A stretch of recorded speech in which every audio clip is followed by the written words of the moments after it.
Salam sejahtera, salam damai, dan salam kasih untuk kita yang terkasih di dalam nama Tuhan Yesus. Perkenalkan, Ibu Novitasari Brubangun yang mengajar pendidikan agama Kristen. Dan kali ini, di video ini Ibu akan mengajarkan pendidikan agama Kristen khusus kelas 9. Pembelajaran apa yang akan kita pelajari? Sebelum kita masuk kepada pembelajaran kali ini, mari kita masing-masing membuka Alkitab terlebih dahulu di 1 Petrus 2 ayat 10. Ibu akan bacakan dari sini ya. 1 Petrus 2 ayat 10. Begini bunyinya. Kamu yang dahulu bukan umat Allah, tetapi yang sekarang telah menjadi umat-Nya. Yang dahulu tidak dikasihani, tetapi yang sekarang telah beroleh belas kasihan. Amin. Demikian firman Tuhan. Kita berdoa. Terima kasih untuk segala berkat-Mu Tuhan. Hari ini kami akan memulai proses pembelajaran kami. Kiranya jadikan pembelajaran ini sebagai pedoman agar dapat kami terapkan di dalam hidup kami. Dalam nama Yesus Kristus kami berdoa dan mengucap syukur. Amin.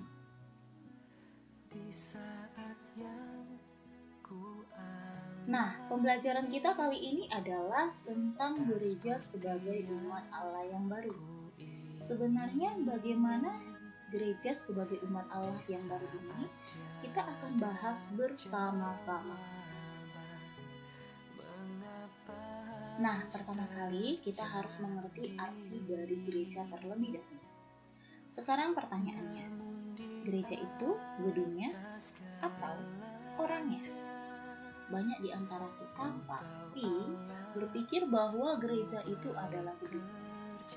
Nah, bagaimana yang sebenarnya?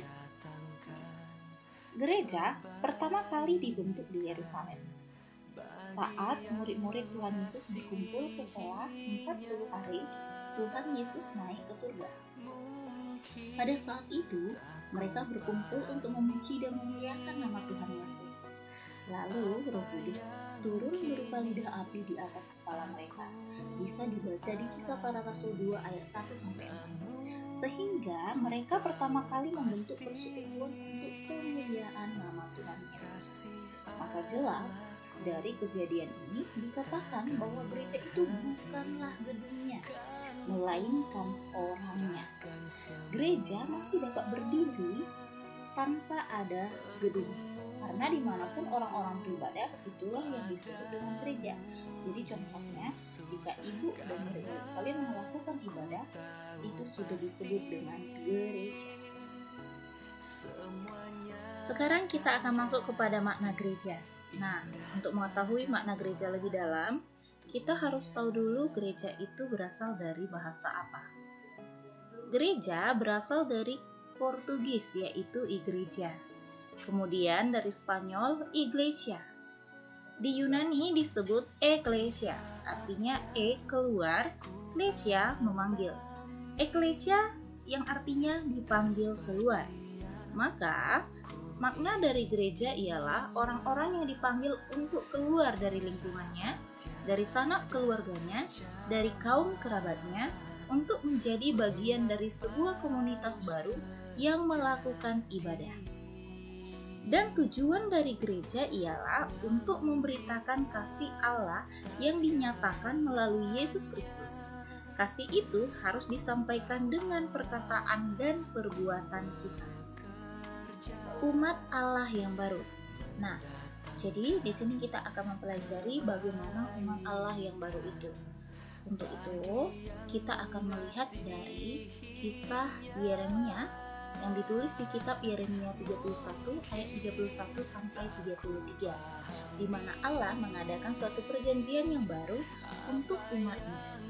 Nah, perjanjian ini tidak dibuat dalam loh batu, tapi ditulis di hati mereka, agar mereka memperlakukan hukum yang diberikan Tuhan itu dengan hati, bukan sekedar mengikuti aturan-aturan hukum dengan membabi buta. Bisa dilihat di 2 Korintus 3 ayat 6. Karena kenapa Tuhan membuat perjanjian baru ini? Supaya orang Israel tidak lagi melakukan pelanggaran-pelanggaran kepada Tuhan. Karena berulang kali bangsa itu menolak dan berpaling dari Allah. Nah, jadi mereka berulang kali mengalami penghukuman. Jadi, itulah sebabnya gereja dibentuk Allah sebagai umat Allah yang baru. Inilah umat yang hidup dengan hukum yang baru, yaitu hukum kasih. Karena itu pula gereja seringkali disebut sebagai Israel yang baru. Umat Allah yang baru adalah orang-orang yang terpilih dan terpanggil oleh Tuhan untuk keluar dari kegelapan dan masuk ke dalam terang, sehingga meninggalkan pelanggaran hukum Allah dan melakukan yang baik di mata Allah. Dari penjelasan yang tadi, kita akan mengerjakan tugas 1 terlebih dahulu. Nah, apa tugas 1 ini? Yang pertama, jelaskan pengertian gereja. Yang kedua, apa tugas dari gereja? Baik, kita lanjut ke topik berikutnya. Sekarang kita masuk kepada pergumulan gereja. Pergumulan kita sudah tahu itu artinya persoalan. Nah, di sini kita akan membahas apa sih pergumulan yang dialami gereja. Pertama, dalam gereja yang terbuka. Gereja yang terbuka yaitu gereja perdana. Mereka mengalami 3 hal permasalahan dan mereka pun mengatasinya dengan baik. Yang pertama, yaitu permasalahan di mana dulu yang diterima itu adalah hanya orang Yahudi, bahkan hanya dari Galilea saja.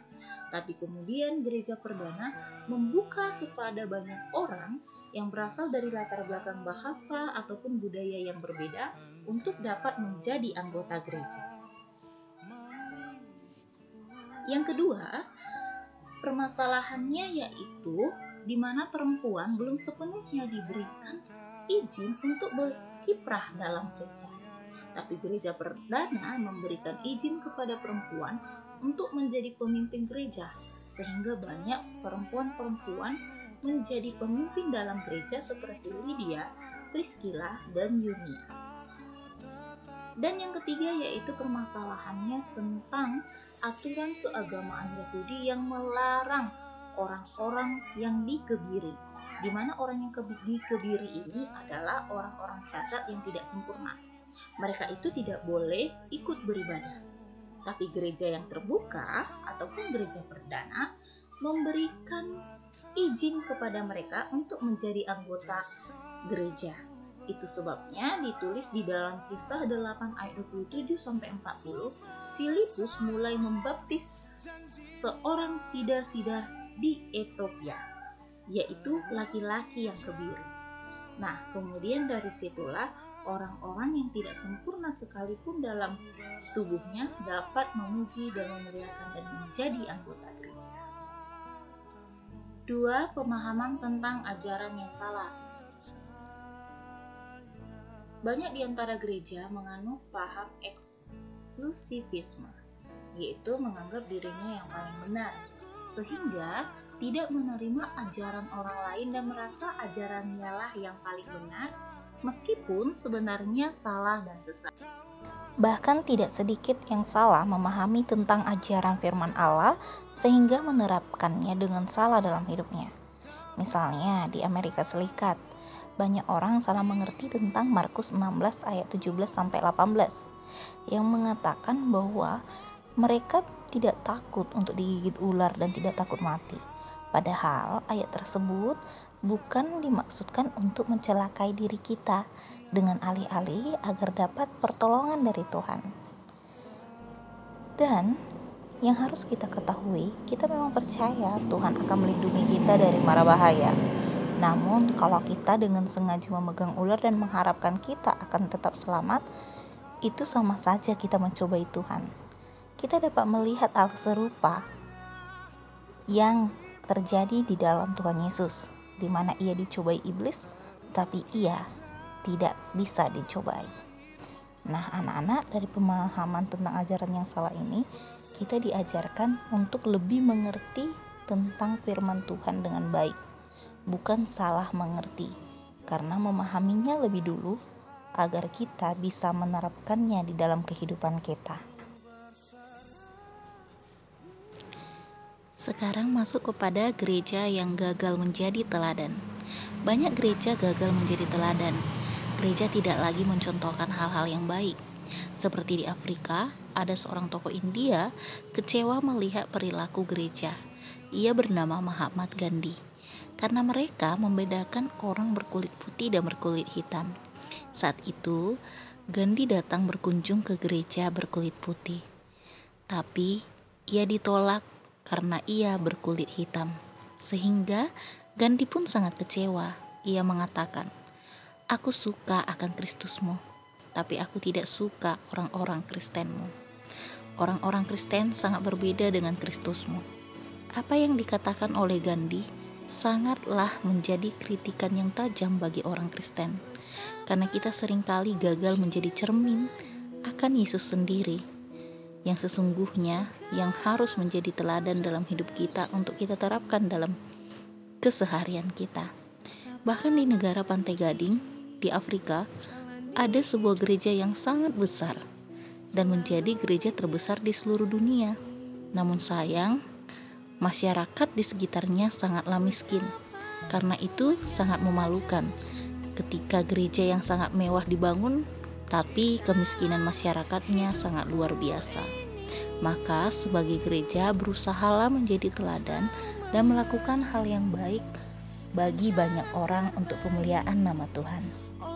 Lebih baik kita hidup sederhana, tetapi kita bisa menjadi berkat bagi banyak orang. Kita tidak boleh memandang bulu, tetapi kita harus bisa merangkul siapapun, supaya kita benar-benar menjadi gereja yang bisa menjadi teladan bagi banyak orang.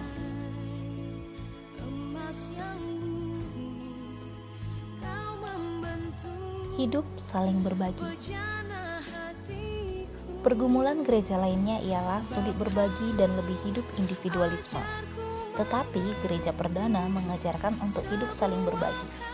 Sebuah cara hidup yang sangat menarik diperlihatkan oleh gereja perdana adalah bagaimana setiap orang menjual harta milik mereka dan dibagikan kepada banyak orang. Bisa dilihat di Kisah 2 ayat 44 sampai 45. Orang-orang Kristen perdana tidak menganggap milik mereka hanya untuk mereka sendiri. Mereka saling membagikan apa yang mereka miliki, sehingga tidak seorang pun yang kekurangan. Cara ini sangat menarik, bukan? Nah, belajar lagi dari Warren Buffett, salah seorang paling kaya di dunia, dalam nasihatnya tentang bagaimana menjadi kaya kalau orang tertentu selalu melihat merek pakaian yang mereka beli. Maka Buffett yang kaya raya justru tidak peduli dengan merek suatu barang. Buffett mengatakan, jangan membeli pakaian dengan melihat mereknya. Belilah pakaian yang nyaman dipakai, walaupun itu pakaian yang murah. Bagi Buffett, itu adalah resep menuju kaya. Maka, hiduplah sederhana dan berusahalah untuk berbagi bagi mereka yang membutuhkan. Sehingga dengan begitu, Allah akan semakin memberikan berkat-Nya untuk kita bisa menjadi berkat. Dari hidup saling berbagi ini, kita diajarkan agar pergumulan gereja yang materialistis bisa kita minimkan dengan berbagi. Nah, sekarang kita masuk kepada tugas 2, ada 2 soal. Yang pertama, pergumulan apa yang baru-baru ini terjadi di dalam gerejamu? Yang kedua, bagaimana cara gerejamu mengatasinya? Silahkan dikerjakan, disatukan dengan tugas pertama yang tadi di buku latihanmu. Jadi demikian pembelajaran hari ini.